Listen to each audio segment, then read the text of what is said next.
Qu'est-ce que la prière contemplative à l'école de Saint Ignace? Jésus a enseigné sur les chemins, et son désir est de nous retrouver aujourd'hui sur son chemin.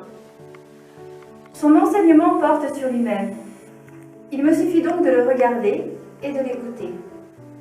Ceci en contemplant les passages de l'Évangile, je me rends présent à la scène à l'aide de mes sens. Puis, j'entre en dialogue comme un ami parle à son ami. Je demande à Jésus quelque chose d'essentiel pour moi et j'invite l'Esprit Saint à opérer en moi les mêmes grâces que celles qui ont été données aux personnes qui suivaient Jésus. Très bien, Sœur Marie-Cécile, c'est du concentré ce que tu nous dis là. En fait, Jésus, c'est pas un cours de catéchèse, c'est pas un cours de théologie. Il nous parle au cœur, c'est ce qui est important, c'est ce cœur à cœur. Donc on va avoir une méthode qui est importante, et qui nous cadre un petit peu, parce qu'on va expliquer pourquoi. Mais c'est pas le plus important, ce qui est important, c'est vraiment sentir que c'est l'Esprit Saint qui agit en nous et qui nous façonne. Sœur Marie-Cécile, j'aimerais que vous nous fassiez un petit témoignage de votre vie de récent, justement, parce que c'est important. C'est en faisant les exercices spirituels de Saint Ignace de Loyola que j'ai pour la première fois découvert ce qu'était l'horizon. Dans cette méthode, en fait, il y a une chose qui est fabuleuse, c'est qu'il y a un cadre. On peut orienter toutes nos facultés, mémoire, intelligence, volonté, vers le Seigneur. Ce qui fait que quelque part, c'est comme si on bâtit un squelette spirituel pour son âme. On a une orientation, tout est orienté vers le Seigneur. C'est donc avec tout mon être que je prie dans l'oraison mentale. La deuxième chose a été d'expérimenter d'une manière très forte la présence de Jésus. Souvent, on peut avoir une idée de Dieu qui est un peu lointaine, ce qui était mon cas. Or, Dieu est présent. Et ce qui est révolutionnaire dans cette méthode, c'est que comme on entre dans la scène, on regarde Jésus, on le suit, on l'écoute, on marche avec lui, alors on est plus proche de lui et il se fait plus proche de nous. Et on a vraiment cette conscience de sa présence. Donc c'est une vraie révolution parce que autre chose est d'avoir une idée de Dieu, autre chose d'expérimenter sa présence. Et c'est vraiment la force de l'oraison. Sainte Thérèse d'Avila nous dit aussi que l'oraison, c'est comme un entretien d'un ami avec son ami. C'est comme deux amis qui parlent ensemble et qui se retrouvent. Maintenant, je vais vous parler du déroulement de la prière. On peut le résumer en 6 points. Le premier point est la mise en présence du Seigneur. Je prends conscience que je suis là pour le Seigneur et qu'il me regarde. Le deuxième point sera de se rappeler l'histoire. De qui parle-t-on? Le troisième point, la composition de lieu. Où est-ce que cela se passe? Le quatrième point, qui est très important, c'est la demande de grâce. Jésus nous dit « Demandez et vous recevrez ». Donc là, on assiste bien sur la demande que l'on veut faire. Le cinquième point sera la contemplation. Et donc, dans la contemplation, je vais appliquer tous mes sens à la prière. Et le sixième point, c'est ce qu'on appelle le colloque chez Saint Ignace, c'est-à-dire le cœur à cœur. Parler à Jésus comme un ami parle à son ami. Merci, Sœur Marie-Cécile, pour toutes vos précisions. Ça a l'air comme ça assez abrupt, assez compliqué, ces 6 points. Mais il faut bien se rendre compte que cette prière, elle est juste faite pour nous faire entrer dans l'oraison. Ça, c'est important. Et c'est la démarche essentielle de cette mise en présence du Dieu, la composition de lieu, la prière préparatoire, c'est nécessaire, la demande de grâce. Qu'est-ce que tu veux que je fasse pour toi? C'est toujours des choses que le Seigneur nous demande, quand il voit l'aveugle Jéricho. Que veux-tu que je fasse pour toi? Alors que l'aveugle, il dit, mais attends, il sait bien de quoi j'ai besoin. Et, voilà. Donc ça, c'est important. Ce qui est surtout interpellant dans cette méthode ignatienne, c'est qu'on arrive à prier avec tout ce que l'on dit, avec nos sentiments, nos émotions, et puis notre imagination. Et c'est l'imagination qui est importante, parce que Saint Ignace s'est bien rendu compte qu'on était toujours distrait, et Thérèse d'Avila appelait justement l'imagination la folie logique. Donc c'est pas pour rien. Donc ça permet de canaliser, comme un cheval un peu fou, cette imagination qui part un peu dans tous les sens, et ainsi de s'ajuster complètement au but ultime, c'est-à-dire cette communion avec le Seigneur. Donc on revient à chaque fois sur des choses. Alors je vais vous parler un peu de cette image de Marthe et Marie. Vous connaissez Marie de Béthanie, deux sœurs, et c'est Marthe qui prend l'initiative, qui demande à Jésus de venir à la maison pour manger ensemble, pour partager un repas. Donc c'est une prière en fait.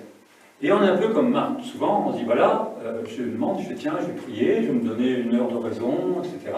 Je vais aller à la messe aussi, ou là, ou lire le chapelet, etc. Il y a plein de formes de prière. Mais on y va, et puis paf, paf, et puis ça, on parle, etc. De même, une fois, il y a une histoire, c'est comme ça, il y a quelqu'un qui disait, Seigneur, mais j'arrête pas de parler, toi tu ne me dis jamais rien. Alors Dieu lui dit, mais c'est peut-être parce que je suis le seul qui écoute. Vous voyez. Donc Marthe, elle est un peu comme ça, c'est-à-dire qu'elle parle, etc., elle s'agite pour bien des choses, hein, elle se précipite, elle a plein de distractions, etc. Et puis Marie, elle ne bouge pas, elle est assise au pied de Jésus, elle le regarde, hein, elle l'écoute, elle boit, elle mange sa parole. Alors la prière, c'est un peu ça, c'est-à-dire qu'on passe toujours un peu de Marthe à Marie.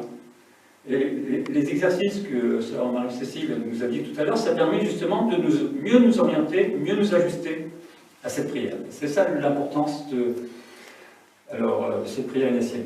Alors je pense que maintenant, il est temps qu'on commence à entrer dans le vif du sujet. Donc on va vous présenter comment va se dérouler la prière, cette contemplation. On va faire un petit exercice de prière sur l'Annonciation. Alors ce qu'on appelle, c'est une prière guidée. Quand on va faire une course en montagne importante, ben souvent c'est compliqué, on ne connaît pas bien le terrain, etc., qui n'est pas très beau, enfin, bref, on prend un guide. Et le guide, il est là pour nous montrer un peu le mouvement. Quand il y a un passage difficile à faire, il nous montre, il nous explique, mais il nous donne aussi le mouvement. Alors le guide dans la prière, c'est un peu ça, il va vous donner le mouvement pour faire un pas, pour vous accrocher, pour mieux sentir les choses. Il va aussi, comme un guide de montagne, il va vous faire sentir les odeurs, ce qui fait beau, faire apprécier le paysage. Donc l'accompagnateur, il va vous guider, et après il faut qu'il se fasse de plus en plus discret. Hein, au fil des écoles de prière, quand on fait une école de prière ici à Nazareth, eh bien, à chaque fois, l'accompagnateur, le guide, il se fait de plus en plus discret, et les temps de silence sont de plus en plus longs. Justement, on va parler des temps de silence, si vous voulez bien, Sœur Marie-Cécile, vous expliquer comment on va faire. Alors, une chose qu'on va vous inviter à faire, c'est que comme nous ne sommes pas à la chapelle, mais en visio, comme nous le faisons d'ordinaire, nous ne sommes pas en présentiel, mais en visuel. Donc les temps de silence, durant ce temps de contemplation, seront réduits au minimum. Mais ne vous inquiétez pas, puisque c'est enregistré, donc vous pouvez les reprendre à la maison, chez vous, tranquillement, en faisant des petites pauses, là où vous en sentez la nécessité. N'hésitez pas à refaire l'exercice, au contraire, le but est celui-ci. Et restez le temps que vous vous sentez bien, et puis reprenez tranquillement. Voilà, je pense que maintenant on va préparer la salle, si vous voulez bien. C'est Jésus qui va nous accueillir avec le temps en Saint-Sacrement, et nous allons entrer dans cette contemplation.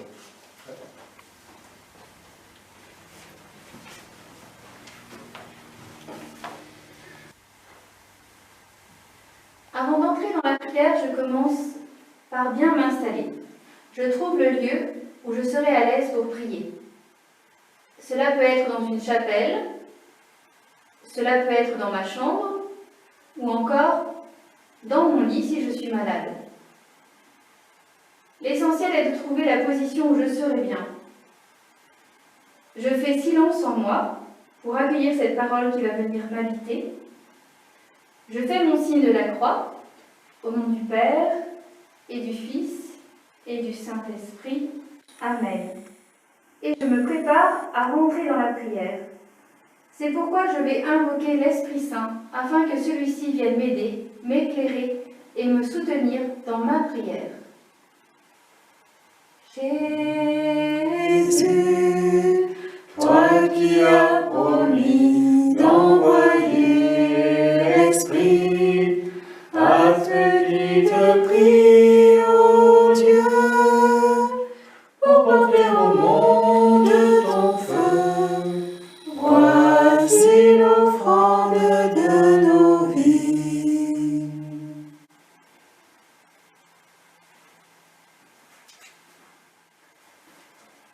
Ensuite, je prends la lecture de l'évangile que je vais contempler. Nous allons contempler l'évangile de l'Annonciation.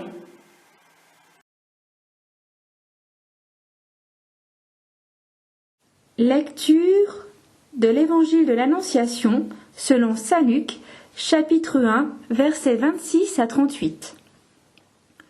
Le 6e mois, l'ange Gabriel fut envoyé par Dieu dans une ville de Galilée, appelée Nazareth, à une jeune fille vierge, accordée en mariage à un homme de la maison de David, appelé Joseph.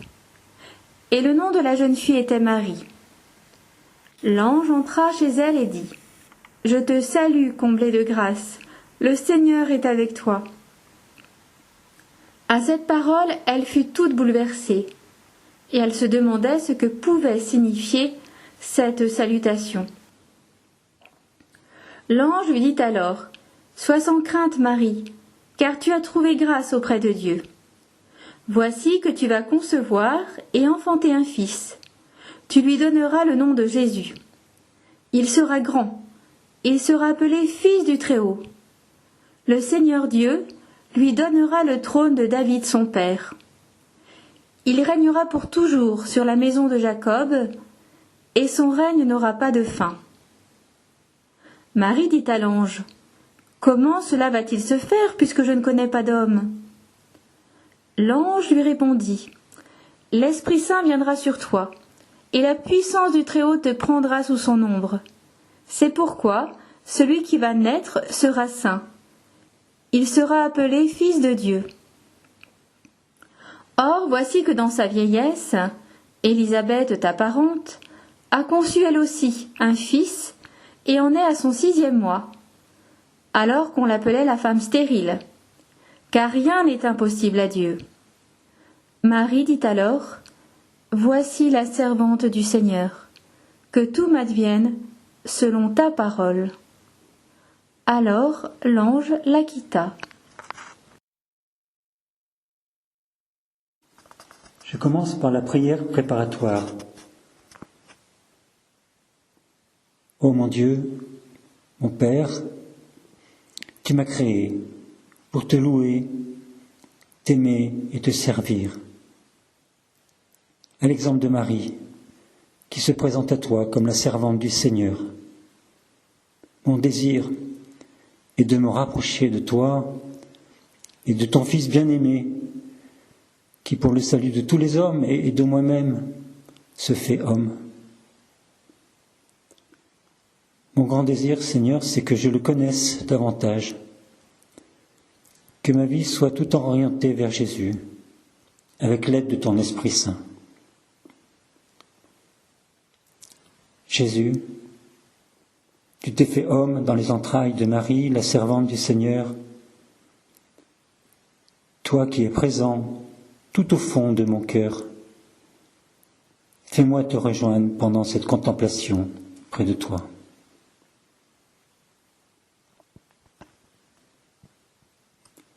Je me rappelle l'histoire de l'incarnation dans sa globalité. Le Père, le Fils et le Saint-Esprit regardent notre planète avec tous ces hommes si éloignés de lui, souffrant de maladies, d'épidémies, de guerres. Et la Sainte Trinité décide que le Verbe se fasse homme, qu'il habite parmi nous pour nous montrer le chemin, la vérité et la vie. Et il envoie l'ange Gabriel à Marie pour lui annoncer qu'elle enfantera un fils du nom de Jésus. Je me représente la scène par une composition de lieux, en considérant tout d'abord la Terre, notre planète au sein du cosmos. Sa petitesse, un point. J'imagine aussi les 3 personnes divines qui établissent ce plan d'amour sur cette terre.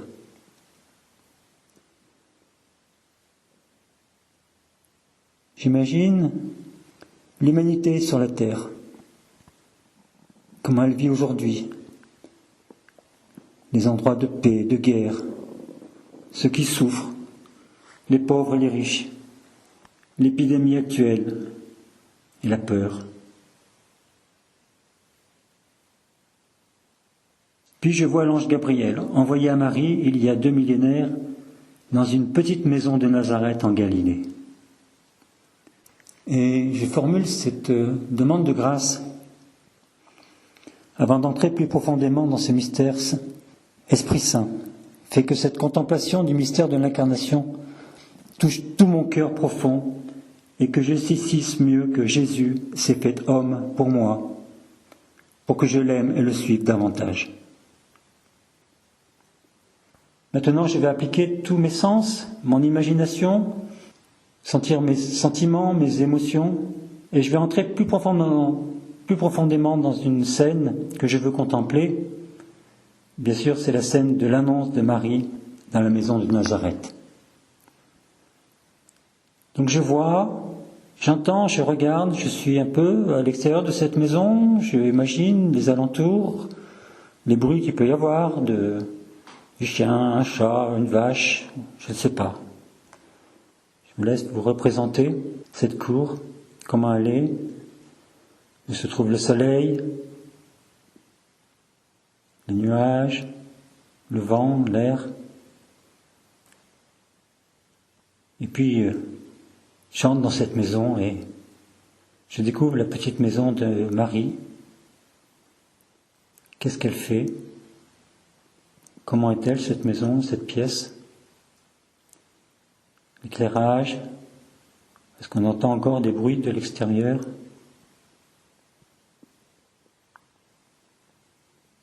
Et je vois Marie dans ses tâches, je l'imagine.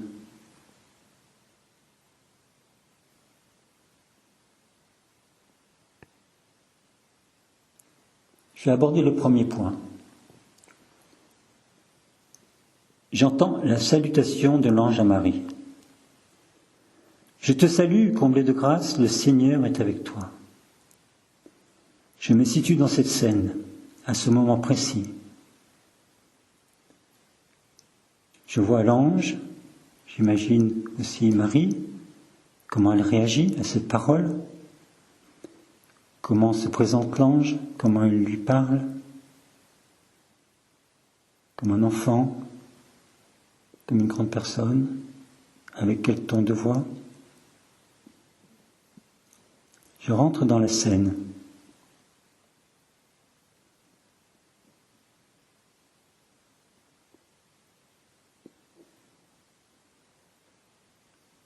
J'entends ce compliment de l'ange à Marie. Comblée de grâce, le Seigneur est avec toi. Quelles sont mes émotions, mes sentiments en ce moment? Quel avantage je peux tirer de cette vision? Seigneur, tu sais aussi reconnaître mes qualités. J'ai du prix à tes yeux. Je suis unique pour toi. Tu me parles.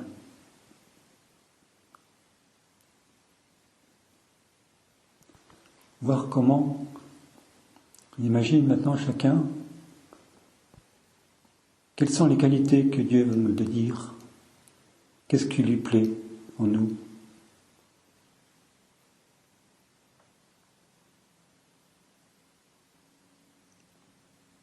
Deuxième point, l'annonce de l'incarnation.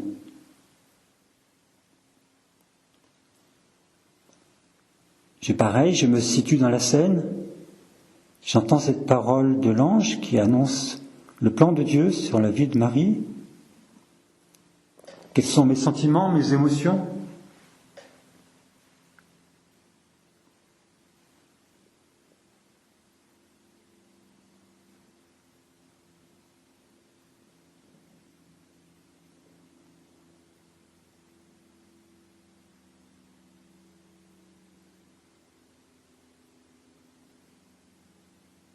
Le Seigneur a un plan d'amour aussi pour moi. Il attend quelque chose de moi, une mission, une tâche. quelque chose peut-être que je ne veux pas voir, je cherche dans ma vie.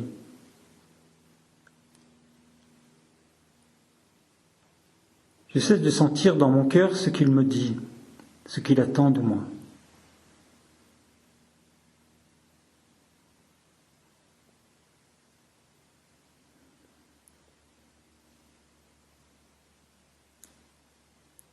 Et j'aborde le troisième point, la réaction de Marie. Comment cela va-t-il se faire?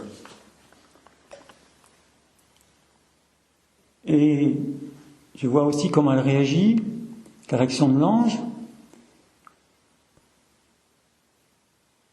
Et tout de suite, je me dis une chose, finalement, peut-être, on pense tous, mais je veux pas, moi. On tire des objections.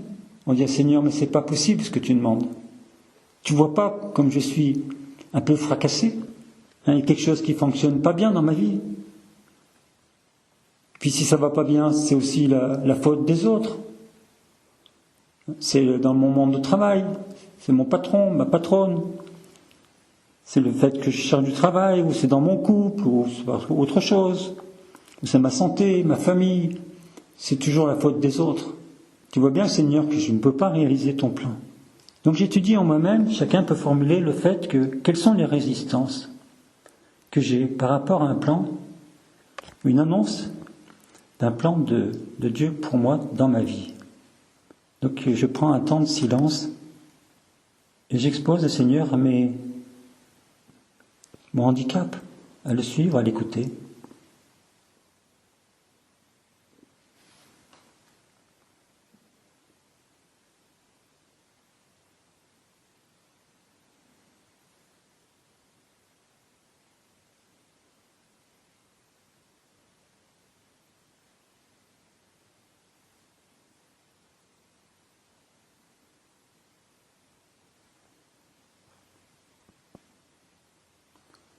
Et puis j'aborde le quatrième point, qui est finalement un colloque, enfin, comme on parle à son ami, un peu un échange d'amour, c'est l'aide de l'Esprit Saint.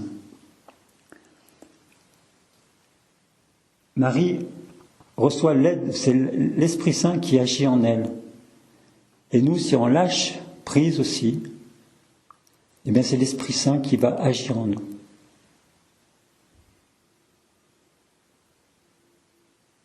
Je revois cette scène d'annonce de l'Esprit Saint qui va couvrir Marie, qui va réaliser ce plan,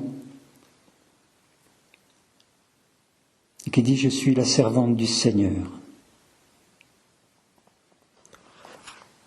Et là, je transpose tout de suite ce qui me concerne. J'en tire un profit important.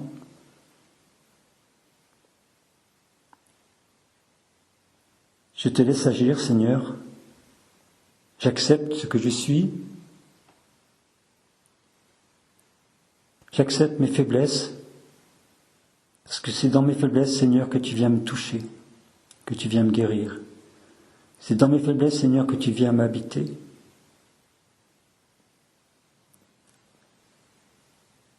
Et Seigneur, tu me donnes cette force, cette audace de te suivre comme je suis.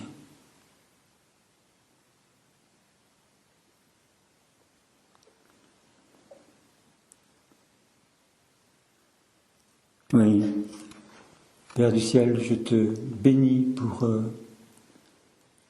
tout l'amour dont tu me combles.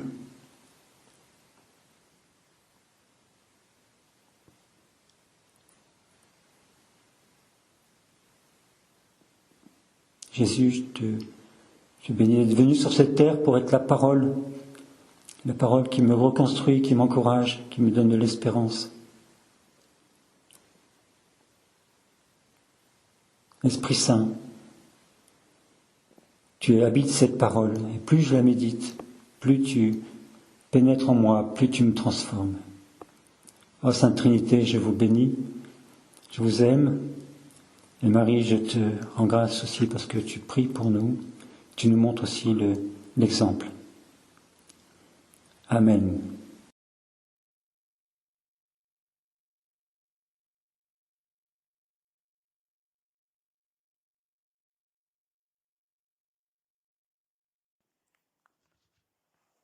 Notre Père qui es aux cieux, que ton nom soit sanctifié, que ton règne vienne, que ta volonté soit faite sur la terre comme au ciel. Donne-nous aujourd'hui notre pain de ce jour. Pardonne-nous nos offenses, comme nous pardonnons aussi à ceux qui nous ont offensés. Et ne nous laisse pas entrer en tentation, mais délivre-nous du mal. Amen. Amen.